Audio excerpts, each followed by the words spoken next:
കെണിയൊരുക്കി Israel. ആയത്തുള്ള Ali Khamenei കൊല്ലപ്പെട്ടത് വർഷങ്ങൾ നീണ്ട നിരീക്ഷണത്തിനൊടുവിൽ. ഇറാന്റെ പരമോന്നത നേതാവ് ആയത്തുള്ള അലി ഖമേനിയെ വധിക്കാൻ ഇസ്രായേൽ ചാര സംഘടനയായ മൊസാദ് വർഷങ്ങൾ നീണ്ട സൈബർ നിരീക്ഷണമാണ് നടത്തിയതെന്ന് അന്താരാഷ്ട്ര മാധ്യമങ്ങൾ റിപ്പോർട്ട് ചെയ്യുകയാണ്. ഇറാനിലെ ട്രാഫിക് ക്യാമറകൾ ഹാക്ക് ചെയ്തും മൊബൈൽ ടവറുകൾ കൃത്രിമത്വം കാണിച്ചും ഖമേനിയുടെയും സുരക്ഷാ വിഭാഗത്തിന്റെയും ഓരോ നീക്കവും ഇസ്രായേൽ ട്രാക്ക് ചെയ്തിരുന്നു.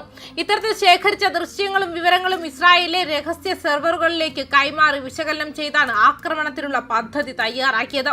ടെഹ്റാനിലെ മിക്കവാറും എല്ലാ ട്രാഫിക് ക്യാമറകളും വർഷങ്ങളോളം ഹാക്ക് ചെയ്യപ്പെട്ടിരുന്നു. ഫൂട്ടേജ് എൻക്രിപ്റ്റ് ചെയ്യുകയും ടെല്ലവീവിലും ദക്ഷിണ ഇസ്രായേലിലുമുള്ള സെർവറുകളിലേക്ക് കൈമാറുകയും ചെയ്തു. നിലവിലുള്ളതും മുൻകാലത്തും സേവനമനുഷ്ഠിച്ചതുമായ ഇസ്രായേലി രഹസ്യാന്വേഷണ ഉദ്യോഗസ്ഥരെ ഉദ്ധരിച്ച് ടൈംസ് റിപ്പോർട്ട് ചെയ്തു. ടെഹ്റാനിലെ പാസ്റ്റർ സ്ട്രീറ്റിന് സമീപമുള്ള കോമ്പൗണ്ടിലെ ഒരു ക്യാമറയിലെ ദൃശ്യം നിർണായകമായി. ഖമേനിയുടെ സുരക്ഷാ ജീവനക്കാർ അവരുടെ സ്വകാര്യ വാഹനങ്ങൾ എവിടെ പാർക്ക് ചെയ്യുന്നു എന്ന് മനസ്സിലാക്കാൻ ഈ ക്യാമറ സഹായകരമായി. ഇസ്രായേലി രഹസ്യാന്വേഷണ ഉദ്യോഗസ്ഥർ ഖമേനിയുടെ ദൈനംദിന ദിനചര്യകളെക്കുറിച്ച് വിശദമായി പഠിച്ചു. അദ്ദേഹം എവിടെ താമസിക്കുന്നു, ആരെയെല്ലാം കണ്ടുമുട്ടുന്നു, എങ്ങനെ ആശയവിനിമയം നടത്തുന്നു, ഇവയെല്ലാം മനസ്സിലാക്കി. കൂടാതെ യുദ്ധസമാനമായ സാഹചര്യത്തിൽ അദ്ദേഹം എവിടെ മാറി നിൽക്കുന്നുവെന്നും കണ്ടുപിടിച്ചു.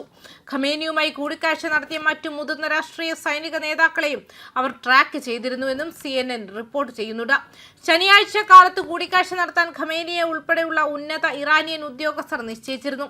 CNN റിപ്പോർട്ട് ചെയ്തു. ഇസ്രായേലിലെ പ്രാദേശിക സമയം പുലർച്ചെ 6 മണിയോടെ ഇസ്രായേൽ ഏകോപിത ഓപ്പറേഷന്റെ ആദ്യഘട്ടം അടയാളപ്പെടുത്തിക്കൊണ്ട് ഫൈറ്റർ ജെറ്റുകൾ കോമ്പൗണ്ടിന് നേരെ പ്രിസിഷൻ ഗൈഡഡ് ആയുധങ്ങൾ പ്രയോഗിച്ചതായി CNN റിപ്പോർട്ട് ചെയ്തു. ആക്രമണത്തിൽ ഖമേനിക്ക് പുറമെ മകളും മരുമകനും അവരുടെ കുട്ടിയും കൊല്ലപ്പെട്ടു. ഗുരുതരമായി പരിക്കേറ്റ ഭാര്യ ചികിത്സയിലിരിക്കെ മരിച്ചു. ഖമേനിക്ക് സുരക്ഷ നൽകിയിരുന്ന IRGCയുടെ മേധാവിയടക്കം ഏകദേശം 40 മുതിർന്ന ഉദ്യോഗസ്ഥരാണ് കൊല്ലപ്പെട്ടത്. പരമോന്നത നേതാവിനെ ലക്ഷ്യമിടുകയാണെന്ന് അമേരിക്കൻ പ്രസിഡന്റ് ഡൊണാൾഡ് ട്രംപും ഇസ്രായേൽ പ്രധാനമന്ത്രി ബെഞ്ചമിൻ നെതന്യാഹുവും പരസ്യമായി തന്നെ സമ്മതിച്ചിട്ടുണ്ട്. ഇറാൻ ഉയർത്തുന്ന എല്ലാത്തരം ഭീഷണികളെയും തങ്ങൾ ഇല്ലാതാക്കുമെന്നാണ് അമേരിക്കയും ഇസ്രായേലും പ്രതിജ്ഞ ചെയ്തു. യുദ്ധത്തിന്റെ ആദ്യഘട്ടത്തിൽ തന്നെ ഖമേനിയെ കൊല്ലപ്പെട്ടത് വലിയ തിരിച്ചടിയായി.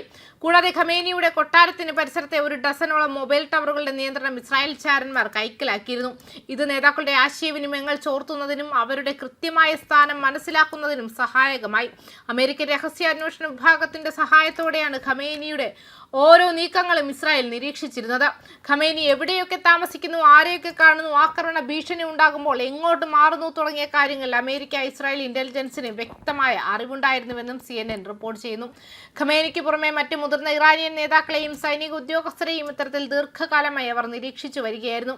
ശനിയാഴ്ച രാവിലെ ഇറാനിലെ അതീവ സുരക്ഷാ കോമ്പൗണ്ടിൽ ഖമേനിയും മറ്റുന്നത ഉദ്യോഗസ്ഥരും യോഗം ചേരുന്നു എന്ന കൃത്യമായ വിവരത്തിന്റെ അടിസ്ഥാനത്തിലാണ് ആക്രമണം നടന്നത്. ആദ്യം രാത്രിയിൽ നടത്താൻ നിശ്ചയിച്ചിരുന്ന ആക്രമണം നേതാക്കളുടെ സാന്നിധ്യം ഉറപ്പാക്കാൻ വേണ്ടി പകൽ സമയത്തേക്ക് മാറ്റുകയായിരുന്നു. ഇസ്രായേൽ യുദ്ധവിമാനങ്ങൾ നടത്തിയ ബോംബാക്രമണത്തിൽ ഖമേനിയും റവല്യൂഷണറി ഗാർഡ്സ് കോർപ്പ് മേധാവിയും ഉൾപ്പെടെ ഏകദേശം 40ഓളം മുതിർന്ന ഉദ്യോഗസ്ഥർ കൊല്ലപ്പെട്ടതായാണ് റിപ്പോർട്ടുകൾ സൂചിപ്പിക്കുന്നത്. ന്യൂസ് ഡെസ്ക് കർമ്മ ന്യൂസ്.